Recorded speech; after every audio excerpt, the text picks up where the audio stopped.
Okay, so you can tell I'm going to do mine over drunk driving. Kind of help we've been talking about a little bit tonight in class. Just about everybody in here has a personal experience with it, or at least knows somebody that does. I would say it's probably one of the most common things among, well, probably anybody under the age of 25. This picture I've got right here, it's actually my brother's car. This happened at the end of September. He was actually leaving my house after a party. Nobody knew he was actually leaving.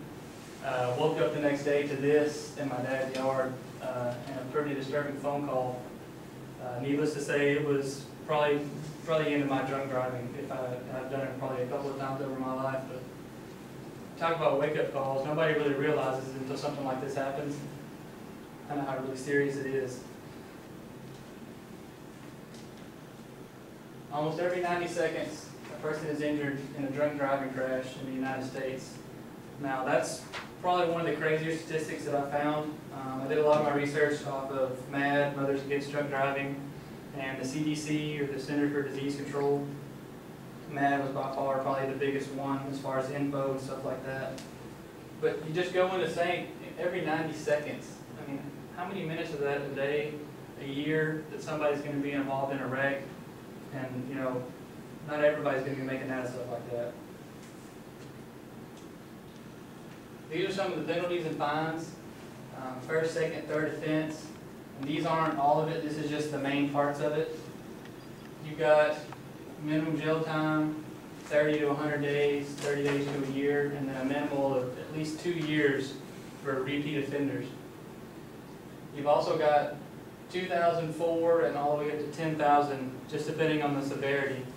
Which, like in the case of my brother's crash, he actually had a person in the car with him. You actually saw how bad the wreck was, and they walked away without a scratch. You don't know how, just crazy stuff like that happens, and he still ended up with a $3,000 fine just because the person was in the car. Not because he got hurt, not because of anything, just because he had somebody in the car. They already racked it up that much for him. You've got your license suspensions at the bottom, 90 to 365. Just on a first offense, you can lose it for up to a year. And that's what happened to my brother. He lost his license for 6 months just because he had somebody in the car with him. Not that anybody got hurt, not that somebody got killed, just because he had somebody in the car. They give it to you that day. Second chart I have is your actual blood alcohol percentage level. You'll notice that somebody my age, my height, my size, about 140 pounds, I'm only good for maybe 2 drinks an hour. Anything more than that, you're over the limit, and that's just beer. Not to mention if you have anything stronger than that, 1 drink an hour, if not less, and you'll be completely done. You know, a lot of people go to a party, they'll be at a party for 3 or 4 hours, feel fine on the outside, and try to drive home after they had 5 or 6 beers and be pulling away easy.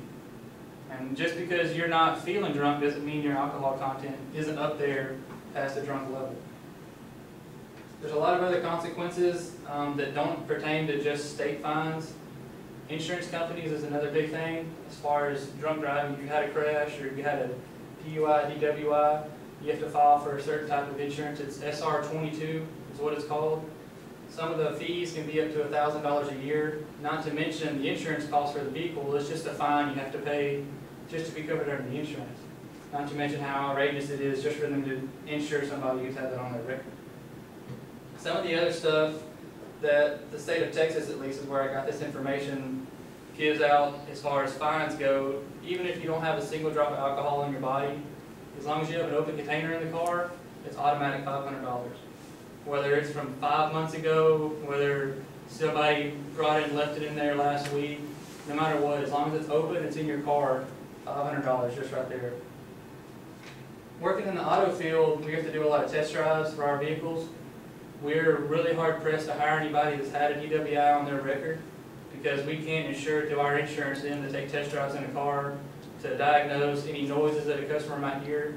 So it's pretty much an automatic turnaway. If you're trying to get a lot of your jobs that involve any kind of insurance factors, as far as company vehicles, anything like that, they pretty much can't insure you just because that's on your record. There's where I got some of my statistics at. A lot of these other college towns, as far as calling taxis, calling drunk buses. I know A&M has some stuff like that. I've been to Baton Rouge, I've been to Bourbon Street. You see more taxis than you will see anything in the world down there, just to try to prevent stuff like this. There's always something other you can do. I mean, it may seem like your only option. Like in the case of my brother, he could have easily stayed at our house. I had an extra room, I planned for him to stay, but he had other plans. I mean, some people, after you've been drinking, you just don't make those good decisions.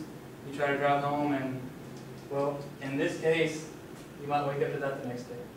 So please don't drink and drive.